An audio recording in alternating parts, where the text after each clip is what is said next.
Takže ľudia, klamal som vám. A to konkrétne ohľadom Minecraftu. Celý čas som vravel, no, nevravel. Nič som nevravel. Či som Vares, alebo mám Origo. Bol som celý čas Vares. Až do tejto chvíle, čo som si zakúpil Origo Minecraft. A to z viacerých dôvodov. A tie vám poviem v tomto videjku. A rozhodol som sa vám dať do pozadia nejaké plesy zo Skyworks. Hej, takže si to užite, dajte keď tak like a odber. Takže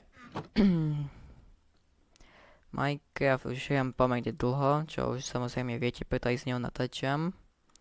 A konkrétne to, že som sa rozhodol si zakúpiť Minecraft, sa stalo vtedy, keď ma prijmuli na server.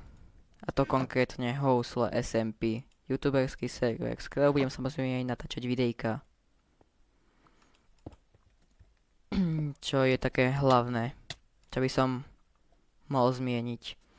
Prijmuli ma tam v takom videu, čo som natočil, všetko som tam spomenul. A proste tak. Čiže ako som zmienil, budem z toho natáčať z Housle SMP.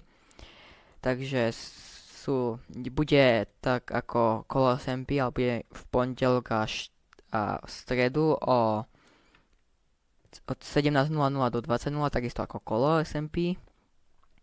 A v sobotu za každým bude grind season. Proste, že nebude zapnuté PvP a môžete si získať veci. Samozrejme, budem z toho natáčať, ako som už spomínal, možno aj keď tak streamovať, to ešte neviem. A ak budem streamovať, tak sa môžem joinúť na akékoľvek servery.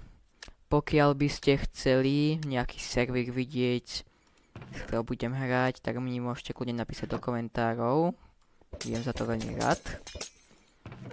Za každý komentár som veľmi rád, za každým si ho čítam. Potom, čo by som ešte také mohol zmieniť. A to už bude asi všetko, čo by som chcel v tomto videjku zmieniť. Proste už mám svoj oficiálny Minecraft účet, konkrétne Bedátor Potržitko Game, to by som mohol zmieniť. A asi to je všetko z tohto videjka takého informačného, prečo som vám klamal. Nechcel som, aby sa to niekto dozvedel. No teraz už to môžete vedieť. Takže budem veľmi rád, keď hodíte like a odber. A uvidíme sa u ďalšieho videjka. Zatiaľ čus.